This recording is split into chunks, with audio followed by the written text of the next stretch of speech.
All right, let's talk about something really important for anyone trying to connect with an audience. We're going to dig into why that fun fact you love sharing might not be landing the way you think it is, and more importantly, what you should be doing instead to build a real, lasting connection. Okay, let's get right into it. So, first up, let's tackle what we can call the fun fact fallacy. As creators or speakers, we all have this habit, right? We want to share a cool piece of info, hoping it makes us sound smart or interesting. But does it actually do the job? So I want to ask you directly, when you really need to make an impression that sticks, what's your go-to move? I mean, think about the last time you had to introduce yourself or your brand. What did you lead with? Yeah, if you're like most of us, it was probably some kind of interesting fact or a surprising stat. It's a super common crutch. We throw out these little nuggets of information hoping they'll catch on and make us seem like we know our stuff. But here's the real question we have to ask. Do facts actually build a bridge between you and other people? Do they make someone feel like they know you, or trust you, or want to come along for the ride? Probably not. Let's just break this down. It's really a tale of two different tools. On one hand, you have facts. They're temporary, pretty impersonal, and honestly, they're really forgettable. But what about the other tool? What about stories? Well, stories are the exact opposite. They're timeless, they are deeply relatable, and they are incredibly memorable. See the difference? One is just data. The other is a genuine human connection. Okay, so if leaning on facts is the problem, then what's the solution? This brings us to the big idea of the story inventory. It's a really powerful concept that shifts your focus from what you know to who you are.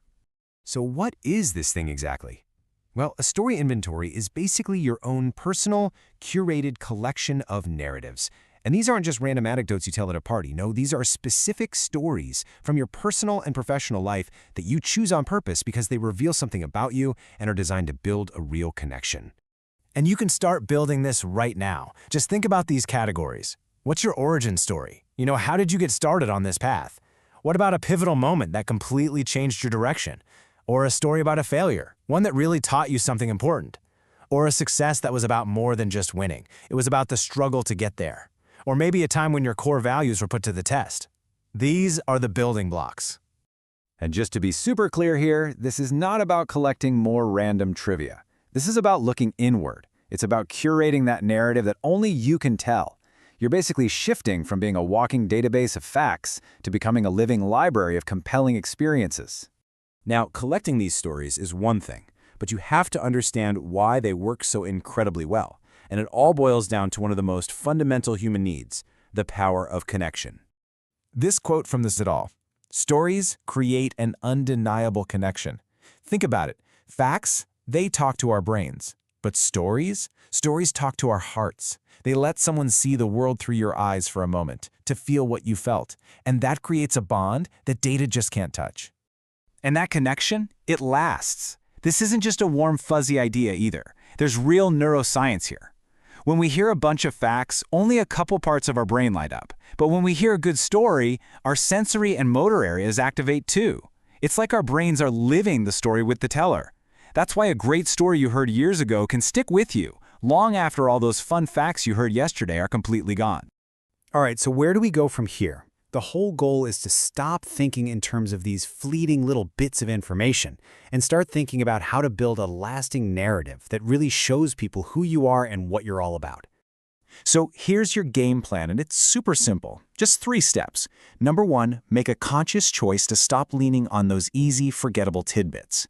Number 2, start the work. Start building out your own story inventory. Begin jotting down those key moments. And number 3, start sharing those stories, but do it with intention. Your goal is to create a genuine connection.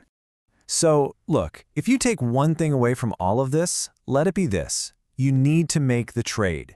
Trade those temporary facts for timeless stories. It is probably the single most effective way to go from being just another voice in the crowd to being a truly memorable presence.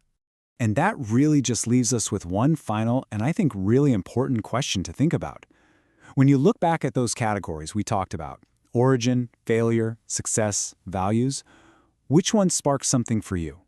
Which one holds a story that you can start shaping today? What story will you tell first?